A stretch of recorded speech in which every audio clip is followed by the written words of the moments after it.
നമ്മളോട് പെട്ടെന്നൊരു മരത്തിന് വിൻഡ് എഫക്റ്റ് കൊടുക്കാൻ പറഞ്ഞാൽ നമ്മൾ എന്ത് ചെയ്യും? കാണിച്ചു തരാം. ആദ്യം നമ്മുടെ ബ്ലെൻഡർ കിറ്റ് ആഡോണിൽ പോയി ട്രീസ് എന്ന് പറഞ്ഞ് സെർച്ച് ചെയ്ത് കൊടുക്കുക. അപ്പോൾ ഒരുപാട് ഫ്രീ 3D മോഡൽ കിട്ടും നമുക്ക് മരത്തിൻ്റെ.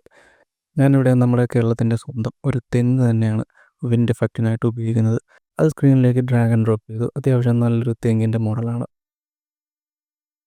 ഇത് രണ്ടും രണ്ട് ഒബ്ജക്റ്റാണ്. ഇത് നമ്മൾ ഒരുമിച്ച് മെർജ് ചെയ്യുന്നതിനായിട്ട് രണ്ടും സെലക്ട് ചെയ്യുക, Ctrl J കൊടുക്കുക. അപ്പോൾ രണ്ടും മെർജായി വരും. ഇനി ഈ ഒബ്ജക്റ്റിലേക്ക് നമ്മളൊരു മോഡിഫയർ ആഡ് ചെയ്യുന്നു, സിമ്പിൾ ഡിഫോം. ഇതിലെ ബെൻഡ് എന്ന് പറയുന്ന ഓപ്ഷൻ എനേബിൾ ചെയ്ത് എക്സ് ഓർ വൈ ഡയറക്ഷനിലേക്ക് നമുക്കിതിനെ മൂവ് ചെയ്യാം. ആംഗിൾ വാല്യൂ അതാണ് നമ്മൾ കാറ്റിനായിട്ട് കൊടുക്കുന്ന എഫക്റ്റ്. ഇതിൽ 0 വാല്യൂ പ്രസ് ചെയ്തിട്ട് നമ്മൾ എവിടെയെങ്കിലും വെച്ചൊരു കീ പ്രസ് ചെയ്ത് കൊടുക്കുന്നു. അതിൽ സിമ്പിൾ ഡിഫോമിൻ്റെ ആംഗിൾ സെർച്ച് ചെയ്തതിന് ശേഷം ഈ സൈഡിലുള്ള മോഡിഫയറിൽ വന്നിട്ട് നോയ്സ് മോഡിഫയർ ആഡ് ചെയ്ത് കൊടുക്കുക. ഇപ്പോൾ പ്ലേ ചെയ്ത് നോക്കുമ്പോൾ ഭയങ്കര ജെർക്കിങ് മൂവ്മെൻ്റ് ആണ്. നമ്മൾ ഈ സ്കെയിലൊന്ന് അഡ്ജസ്റ്റ് ചെയ്ത് കൊടുത്തു കഴിഞ്ഞാൽ ഒരു സെറ്റിൽ ആനിമേഷൻ നമുക്ക് കിട്ടും.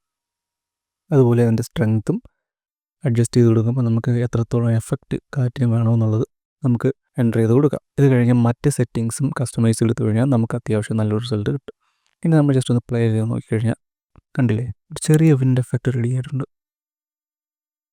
കണ്ടില്ലേ, ഒരു വിൻഡ് എഫക്റ്റ് നമുക്ക് പെട്ടെന്ന് ചെയ്തെടുക്കാൻ പറ്റും.